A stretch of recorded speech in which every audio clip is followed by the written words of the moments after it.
Hands on the table. You're under arrest. The officer's voice sliced through the hum of clinking coffee mugs and quiet conversations like a hammer shattering glass. All heads turned. The cafe fell silent.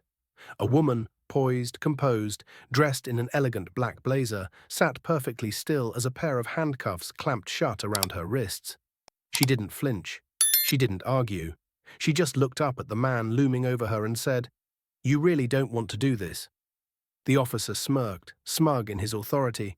"You match the description, blonde woman, black suit, suspected credit card fraud.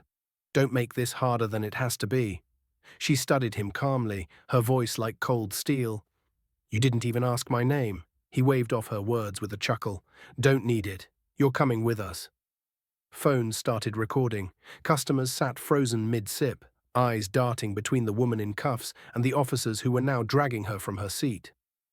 She remained eerily calm, even as her chair scraped against the floor. "Let me make one phone call," she said softly, not pleading, just warning. "This is your only chance." "Not happening," the cop barked, shoving her toward the exit. "Whatever lawyer boyfriend you got can call the station." But she wasn't bluffing. She wasn't scared, and within 20 minutes their world would begin to fall apart.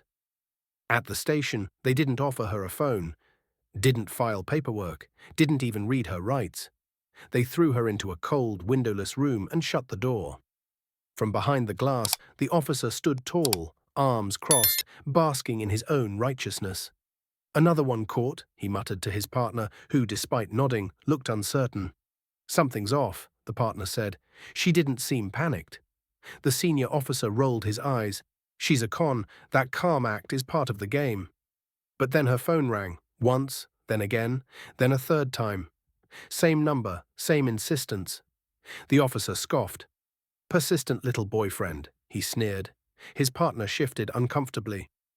"Maybe we should answer." With an exaggerated sigh, the officer picked up the phone and hit the green button. "Yeah, she's here," he snapped. Then came a voice, low, measured, every word packed with quiet authority. "This is Director Marcus Hale, United States Intelligence Command." The color drained from the officer's face instantly. "Your name and badge number have been recorded. I'm calling about my wife. The woman you arrested without protocol, without ID verification, and without cause." The officer stammered, throat dry. We got a tip. She matched the description." The voice on the line cut him off with lethal precision. "My wife was on site, conducting a classified surveillance exercise for federal counterintelligence. She had full immunity clearance. You've just compromised a live operation. You exposed her identity, jeopardized a sting, and violated federal arrest procedures." The second officer backed away from the phone like it had caught fire. "Oh my God," he whispered. "She tried to warn us." The senior cop's voice trembled. We didn't know."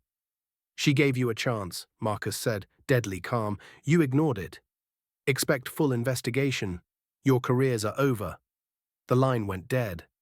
Inside the room, the woman sat motionless, still cuffed, still composed. She heard everything through the thin walls. A few moments later, both officers stumbled in, fumbling with the keys. "Ma'am, Director Hale's wife, we are deeply sorry. There was a miscommunication." She stood slowly, letting them remove the cuffs. "You didn't miscommunicate," she said. "You assumed. You judged. You skipped every step you swore to uphold." They apologized again, tripping over their words. She didn't yell. She didn't threaten. She didn't need to. Her silence did the work. Her silence was louder than any courtroom. News broke fast. The body cam footage leaked online. Millions watched as an innocent woman was publicly handcuffed, humiliated, and arrested without cause. And they watched what happened next, how she walked out, untouched by fear, cloaked in quiet power. Within 48 hours, both officers were suspended. One turned in his badge. The other issued a formal apology on national television. But by then, it was too late. Her face became a symbol, not of victimhood, but of restraint, dignity, and unshakable calm in the face of pure arrogance. She never gave them anger. She gave them the truth, the kind that ends careers and leaves reputations in ashes. Because sometimes justice doesn't arrive in a badge or a uniform. Sometimes it walks into a cafe in heels, sits down for a quiet coffee, and gives you one chance to get it right. And if you ignore it, well, you don't just lose a case, you lose everything. Before we wrap up this story, drop a comment and let us know where you're watching from. Don't just scroll, we're reading every single one. If this story touched you, don't forget to like the video, subscribe to the channel, and let us know how you feel in the comments.